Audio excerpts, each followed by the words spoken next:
If you've ever survived a natural disaster, you know this weird phenomenon. The most boring, tedious documents in your house suddenly become your absolute lifeline. Oh, yeah, absolutely. You sign a mortgage or some massive insurance policy, and there is that mountain of fine print at the very end. Dense, unreadable legalese. Mm-hmm. We all just sort of scroll to the bottom, click accept, and assume it's administrative filler. But the day a Category 5 hurricane completely levels your neighborhood, when the physical house is just gone, right, that boring piece of paper is the only thing standing between you and absolute existential ruin. Precisely. Because in that moment of total loss, the document ceases to be fine print. It becomes your deed of inheritance. Yeah. It is the architectural blueprint that proves you exist in the system, it proves what legally belongs to you, and it provides the exact framework for how you're going to rebuild from the rubble. And looking through our stack of sources today, we're staring at what has to be the oldest, densest, most misunderstood insurance policy in human history. It really is. We're doing a deep dive into 1 Chronicles chapter 6 in the King James Version. Now, for anyone who reads ancient texts, you know this is usually where people hit a massive brick wall. Oh, yeah, the begats. Right. It's an 81-verse colossus, just a dizzying demolition derby of consonants, unpronounceable towns, and endless lists of who begat whom. It looks like an ancient, irrelevant telephone directory. It truly does. And modern readers, we're trained by a culture of headlines and 15-second highlight reels. Right. So we are incredibly tempted to just skim it or skip it entirely. But to do that is to miss one of the most meticulously engineered theological, historical, and cosmic blueprints in all of antiquity. Wow. What appears to be a dry list of names is actually a survival manual for a traumatized post-exilic nation. I mean, it maps out unseen spiritual warfare, the mechanisms of divine grace, and literally the geographic architecture of redemption. Let's ground this in the psychology of the moment, because context is everything here. We all know the Babylonian exile happened. Nebuchadnezzar wrecked Jerusalem, the temple fell, and the people were dragged off for 70 years. Right. But I want to look at the psychological weight of returning to that rubble. Because modern psychology tells us that we establish our sense of self through narrative. Mm-hmm. So what happens to a nation's psyche when their physical narrative is just vaporized? It induces a catastrophic identity crisis. And you have to understand how ancient Near Eastern identity differed fundamentally from our modern Western framework. Okay, how so?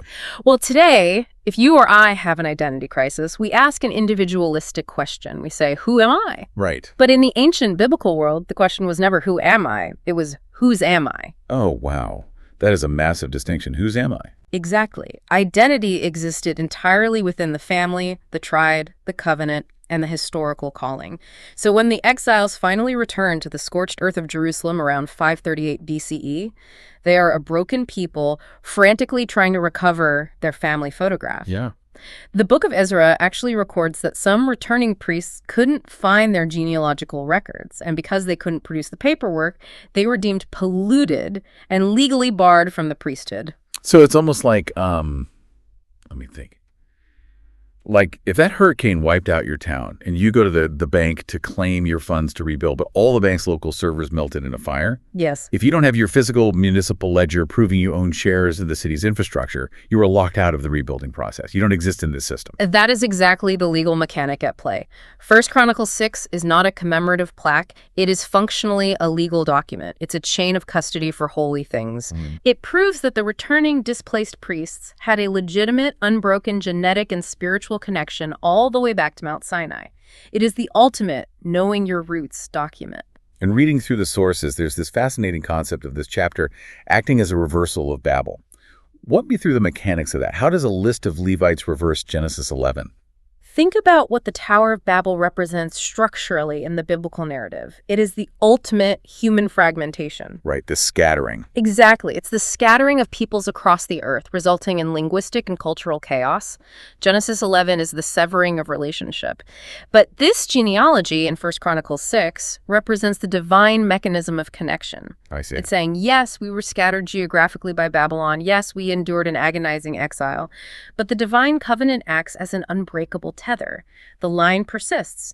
It proves that God's organizational structure survives human scattering. That shifts the perspective entirely. It's not just a list, it's a defiance of chaos. Yes. So let's look at the actual architecture of this defiance. Verses 1 through 3 establish the primary trunk of the Levitical tree, Levi has 3 sons, Gershon, Kohath, and Merari. Right. And the text immediately focuses on Kohath because his line produces Amram, who is the father of Aaron, Moses, and Miriam. It's setting up this massive department of tabernacle operations. You've got supervisors, custodians, musicians. It's highly structured. Yeah. But I have to push back here. Isn't this counterintuitive? We usually associate deep spirituality with freedom, spontaneity, and, unhindered access. Why is God instituting a massive corporate bureaucracy for worship? Why risk stifling it with middle management? Because in the biblical framework, holiness is not safe. Oh. It requires organization because the sacred requires boundaries. We tend to view God's holiness merely as moral perfection, but in the ancient Near East, it is an active, radiant, and consuming power. Okay. Human beings are inherently flawed and polluted by sin. If they approach a completely holy God without an insulating structure, they will be destroyed by his absolute purity. Like walking into a nuclear reactor core without a hazmat suit. That's a perfect analogy. The energy is good, it powers the city, but if you approach it without the proper protocols, it will incinerate you. That is the exact mechanism. The priesthood, the divisions of labor, the specific duties of the Gershonites versus the Kohathites, this isn't bureaucracy for the sake of micromanagement. Right. It is the necessary architecture of mediation. It allows a holy God to dwell among a sinful people without destroying them. And what's truly fascinating in verse 3 is who gets explicitly named in this organizational structure. Miriam. Right. I flagged that in my notes. In a heavily male-dominated patriarchal genealogical record that is obsessed with male priestly succession, she is not erased. Not at all. Chronicles is deeply concerned with tracing the high priests, yet it stops to remember Miriam, a prophetess and a national leader. We know from Exodus 15 she led the women in worship, but her inclusion here, embedded in the core Levitical trunk, proves that God's historical work and covenantal memory are not restricted to one type of person or one gender. Her role wasn't to offer blood sacrifices on the altar like Aaron, but different does not mean insignificant. But then, right in that same verse, the tone shifts drastically. We get Aaron's 4 sons, Nadab, Abihu, Eleazar, and Ithamar. Right. And the genealogy immediately pivots away from Nadab and Abihu. It acts like they hit a dead end and traces the line exclusively through Eleazar. Now, the text doesn't even explain what Nadab and Abihu did. It just drops their names and moves on. It doesn't have to explain it. For the original post-exilic audience, just reading those 2 names would induce a visceral shudder. It is an unwritten tragedy acting as a stark warning. Because everyone reading it already knows the story from Leviticus 10. They offered the strange fire. Yes. But I want to dig into why the chronicler leaves them in here. If you're trying to prove the pure, unbroken, holy lineage of the returning priests, why include the guys who got incinerated by divine judgment for completely disrespecting the sanctuary? Wouldn't you want to edit them out to make the family tree look better? Because a biblical genealogy isn't public relations, it is a theology of reality. Including Nadab and Abihu illustrates exactly how sin is dealt with in the divine order. You asked earlier why there were so many boundaries. This is why. The priesthood was an extraordinary, unparalleled privilege. They had access to the very presence of God. Right. But privilege does not eliminate accountability. It amplifies it to a terrifying degree. The closer you are to the holy, the more dangerous presumption becomes. That is a massive behavioral and mind renewal for the reader, even today. Oh, absolutely. We live in a cultural moment where grace is often treated as a cheap commodity, and spiritual presumption is just the norm. People treat the divine as casual. But this text leaves their names like a neon caution sign in the middle of the directory, urging reverence. God's grace is absolute, but his holiness hasn't diminished an ounce. And that deep abiding reverence is exactly what preserves the line going forward. From verses 4 through 15, we get this linear high priestly succession starting from Aaron, down through Eleazar, all the way to Jehozadak, who was the high priest carried away into the Babylonian captivity. Now, looking at this list, it's essentially a highlights reel of Israel's history. You've got Phinehas in there, you've got Zadok and Hilkiah. But I want to look at the unseen, behind-the-scenes spiritual battles here, because this isn't just a list of guys who peacefully passed away in their sleep and handed the baton to their son. Far from it. If you view this chapter as spiritual cartography, this specific list is a record of miraculous survival against targeted spiritual warfare. Okay, unpack that. Remember the mechanic. Genealogies establish legitimate authority to mediate between God and man. Therefore, Satan has a vested, urgent interest in snapping this exact line. Oh, I see. If you can destroy the high priestly lineage, you break the covenant infrastructure. You sever the connection entirely. So I'm understanding the mechanism of this warfare. It makes me think about King Saul slaughtering the 85 priests at Nob. Yes. We all know that story. We usually read it as Saul just completely losing his mind, a paranoid king throwing a violent, tyrannical temper tantrum because they helped David. But if you read the spiritual subtext, that massacre wasn't merely political paranoia. It was a coordinated demonic strike to eradicate the priestly infrastructure of Israel. Wow. The enemy was using Saul's madness to try and wipe out the mediation system. The survival of this lineage through massacres, through the reigns of incredibly corrupt kings, and ultimately through the destruction of Jerusalem itself is a miracle of divine preservation. So it's almost like, think about a fiber optic cable. Okay. This lineage is a fragile fiber optic cable carrying the only internet signal, the only communication line with the divine for an entire nation. I love that. The enemy keeps trying to take an axe and chop the cable. And even when Babylon comes in and completely burns the server room, the temple to the ground, the enemy thinks I've won, the signal is dead. Yeah. But the signal wasn't just in the building. Exactly. The office survived in the DNA of the people. That is incredible because, I mean, if the Babylonians destroy the temple, what good is a high priest in exile? Jehozadak has no altar, no Holy of Holies, no incense. Because divine appointments transcend political and physical collapse. Yeah. Even when the physical structure falls, the spiritual office remains intact within the people. It proves to the returning exiles that God preserves his covenant promises across catastrophe. The lineage is the guarantee that the temple can be rebuilt because the living stones are still intact. Okay, so we've got the priests handling the blood, the sacrifices, the terrifying aspects of the holy. But a traumatized nation returning from exile needs more than just ritual mediation. They need profound emotional and psychological catharsis. Yes, they do. How did this Levitical system address the psychological weight of their guilt? That leads us perfectly into verses 31 through 48. The chapter introduces David's appointed worship leaders, the musicians. Right. We meet Heman the Kohathite, Asaph the Gershonite, and Ethan the Merari. Notice that all three branches of Levi are represented in the choir. Oh, nice. But to understand the emotional catharsis, we have to look closely at the lineage of Heman. The text reveals that Heman is the grandson of Samuel the prophet. Now, that stood out to me. Samuel the prophet is a giant. But his sons, Heman's father and uncle, were notoriously corrupt. They took bribes and completely perverted justice. Yes, and yet the grandson, Heman, becomes a chief singer and choir director for the sanctuary. It shows us that a spiritual legacy is not strictly deterministic. One generation prophesies and walks with God, the next generation stumbles into corruption, and the third generation repents and writes sacred music. Wow. But the typological grace in this section goes much, much deeper. These musicians, specifically Heman's line, trace back to a man named Korah. Right, and we all know the Sunday School 101 story of Korah from number 16, the ultimate rebellion against Moses and Aaron. He arrogantly challenges the divine order, and the judgment is instantaneous. The earth opens up and swallows Korah and his followers alive. It is a terrifying display of divine boundary enforcement. It is. But what blows the mind in these sources is the footnote in Numbers 26.11. It records a breathtaking detail. It says, "Notwithstanding the children of Korah died not." His sons survived. They didn't go down with the ship. They refused to join their father's insurrection. And I want you to trace the mechanism of grace here. Generations later, the descendants of the ultimate rebel become the gatekeepers of the sanctuary and the musicians who pen some of the most profound worship literature in human history. Songs 42, 46, 84. Oh my goodness. The sons of the man who tried to illegally seize the sanctuary are now the ones writing, "Better is one day in your courts than 1,000 elsewhere." Oh, wow. I equate this to like a notorious violent mafia family somehow producing a generation of world-class philanthropic symphony conductors. Exactly. The line of the ultimate rebel is transformed into the line of the ultimate worshipers.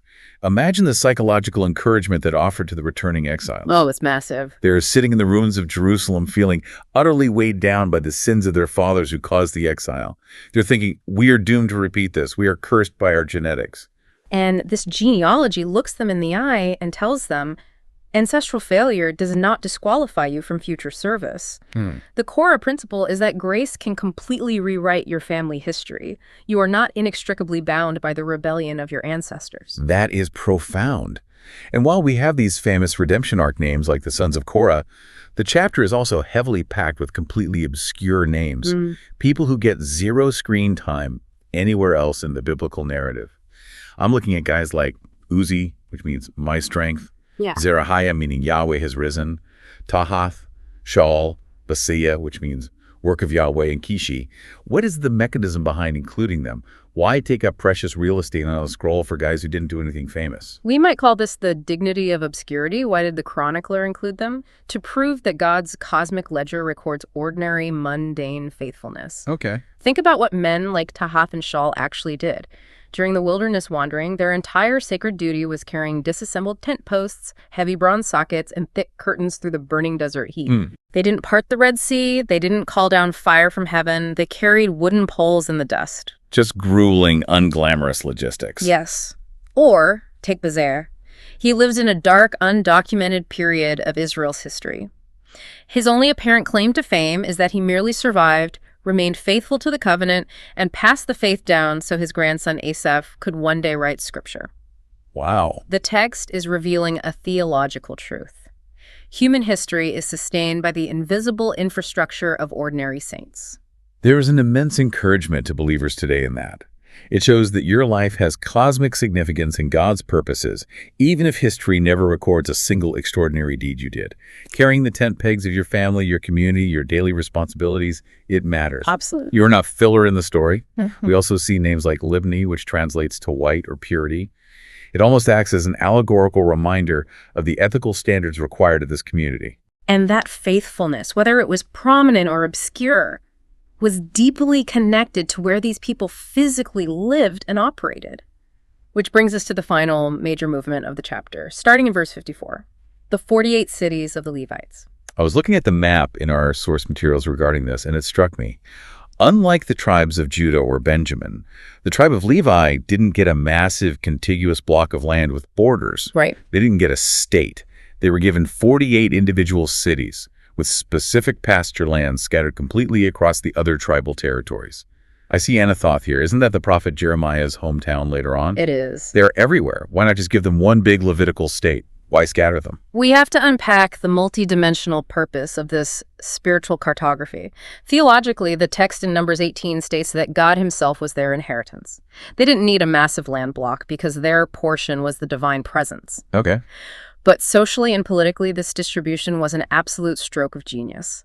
The Levites acted as judicial, educational, and medical outposts. Medical outpost. Yes. Under the Levitical law, they were the ones who inspected skin diseases, managed quarantines, and maintained public health standards. Oh, I see. They were Israel's constitutional scholars, preserving civic ethics and promoting literacy.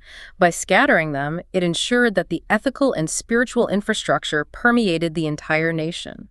So it's like a massive franchise model.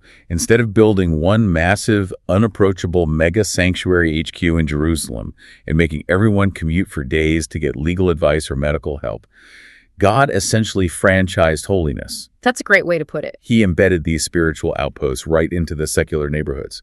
Because of this scattered map, no Israelite lived more than a few hours' walk from an instructor of God's word. Exactly. But the mechanism of this scattering is deeply rooted in biblical history. If we look back at Genesis 49, this scattering is actually the profound redemption of a curse. A curse? From who? From Jacob. On his deathbed, Jacob cursed his sons Levi and Simeon for their violent, cruel slaughter of the men of Shechem. Oh, right, after Dinah. Right. Because of their unchecked anger, Jacob prophesied, "I will divide them in Jacob and scatter them in Israel." It was a punishment. A curse of dispersion, so they couldn't consolidate power and do more damage. Wait, so how does a curse of violent dispersion become this holy franchise model? Fast forward to Exodus 32, when the rest of Israel plunges into idolatry with the golden calf at Mount Sinai. Moses stands at the gate and says, "Whoever is for the Lord, come to me." And the Levites step up. And the sons of Levi rallied to Moses with holy zeal. They chose the covenant over the crowd. Because of that fierce loyalty, God redeemed the curse. Wow. The physical scattering remained. They still didn't get a unified territory, but the nature of the scattering was completely transformed. It was changed from a punishment for violence into a massive blessing of preservation. They became the holy salt of the covenant, scattered specifically to preserve the entire nation from decay. That is mind-blowing. The geography itself preaches a sermon on redemption. The map is the message. It really is. But here is where the blueprint hits an absolute masterpiece level of design. Out of those 48 Levitical cities, 6 of them, Hebron, Shechem, Kedesh, Bezer, Ramoth-Gilead, and Golan, were specially designated as cities of refuge. Walk me through the legal mechanics of this, because the ancient Near Eastern justice system was brutal. Very brutal. The cities of refuge, established in Numbers 35 and Joshua 20, were divine sanctuaries designed to interrupt the cycle of blood feuds. Okay. If an Israelite committed involuntary manslaughter, for example, the classic biblical scenario where 2 men are chopping wood, the iron axe head flies off the handle and tragically strikes and kills one of them. Yeah, totally awful accident. Right. The surviving man is labeled the accidental slayer. Under ancient tribal law, the dead man's closest relative, the avenger of blood, had a legal right to hunt down and execute the slayer to balance the scales of justice. So to stop entire families from wiping each other out in retaliatory blood feuds, God creates these 6 cities. Yes. If that accidental slayer could outrun the avenger and make it inside the walls of Hebron or Shechem, he was granted asylum. He gets a fair trial, and if it's proven it was an accident, he's protected. Exactly. But he's essentially under house arrest. Right. He can never leave the city walls, or the avenger can legally strike him down. So he is safe, but he is captive. Safe but captive. He has lost his land, his home, and his freedom, even though it was an accident. The blood debt still hangs over him. Okay, hold on. Walk me through the mechanics of that blood debt. How does he ever get free? Does he just live there until he dies? This is where we see the profound allegorical mechanism of atonement.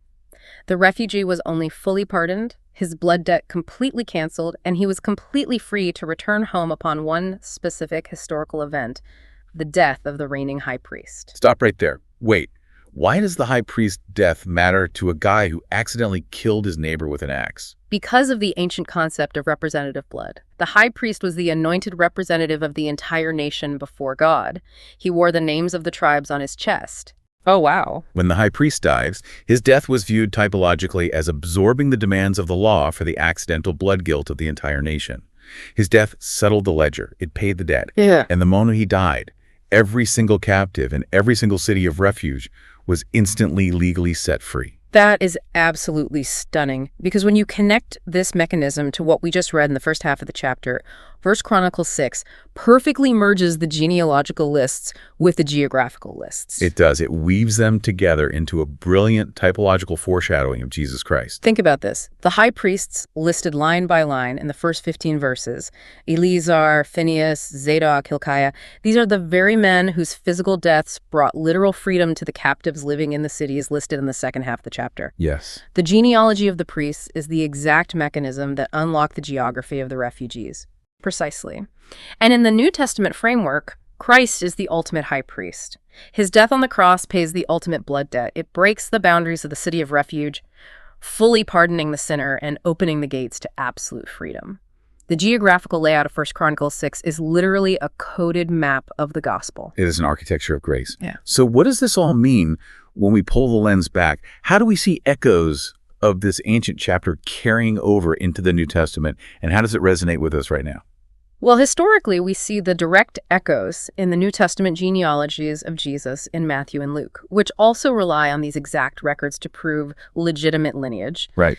The name Zadok echoes into the later Zadokite priesthood of the Second Temple period. And we see the Levitical divisions mapped out here, perfectly preserved, all the way into Luke chapter 1, where Zechariah, the father of John the Baptist, is faithfully serving his rotation in the division of Abijah. He's still doing the work, still carrying the tent pegs centuries later, waiting for the ultimate high priest. Exactly. And culturally, nationally, and worldwide today, this chapter teaches a profound philosophy.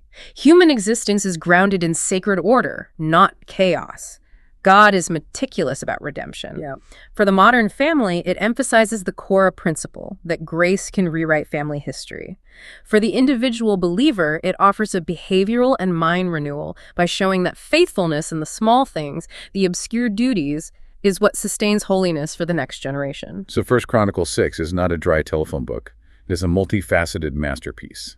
It uses the past to empower the present, and it provides an absolute blueprint for a hopeful future. It is a reminder that no matter how displaced you feel, no matter how many metaphorical hurricanes have leveled your life, your name is known. Your identity persists despite the rupture because it is held in a divine registry. Which brings us to a final thought on this incredible architectural blueprint. If chapter 6 is this incredibly dense, coded map of grace, priesthood, and refuge, perfectly laid out to heal a traumatized nation, well, it makes you wonder what the chronicler hid in the other chapters of these genealogies. If chapter 6 maps out the mechanism of salvation, what on earth is hidden in the genealogies of chapter 7 or chapter 8? What other maps of human experience and divine intervention are buried in those endless lists of names that we've been skipping over our entire lives? That is something to look into on your own this week.